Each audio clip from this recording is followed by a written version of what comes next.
Huwag niyong wawalain yung lemon ninyo sa hapagkainan this New Year.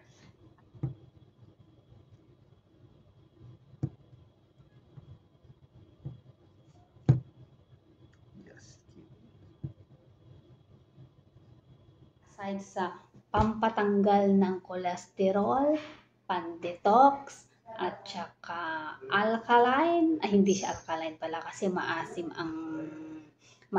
ang lemon, hindi siya alkaline, kundi nagpapahapdi siya sa sikmura. Pero huwag niyong wawalain ito sa inyong hapagkainan this New Year kasi meron siyang dalang pampaswerte. Meron siyang pampaswerte ang lemon. Kaya dapat andyan lang siya. Present sa iyong hapagkainan ang lemon. Meron siyang dalang pampaswerte. Meron siyang pampaswerte ang lemon. Kaya dapat andyan lang siya. Present sa iyong hapagkainan ang lemon. Kung sinisipon ka, lemon. Kung gusto mong maging healthy at saka maging malusog, palakasin ang resistensya, lemon. Kasi vitamin C ang lemon. Dagdagan lang ng ginger, okay na yan, pampalakas ng resistensya. Hindi na kailangan yung mga vaccine, anti-flu vaccine na mga yan, hindi na kailangan.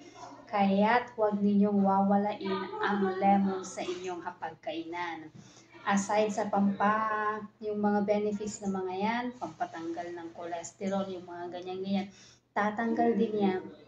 Aside from those, alam nyo ba ang lemon, pampatanggal ng mga inggit-inggit dyan, sa mga inggit dyan. Kaya kailangan ninyong maghanda ng lemon para walang maiinggit sa inyo, yung mga inggit na mga negative vibes, yung mga ganyan, mawawala yan.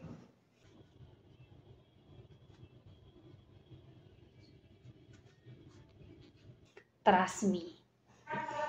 Totoo yan. Kaya kailangan ninyo ng lemon sa inyong hapagkainan. Lemon lang ang katapat ng mga marunong mainggit, yung mga hindi nagpupursige sa buhay, naiinggit lang.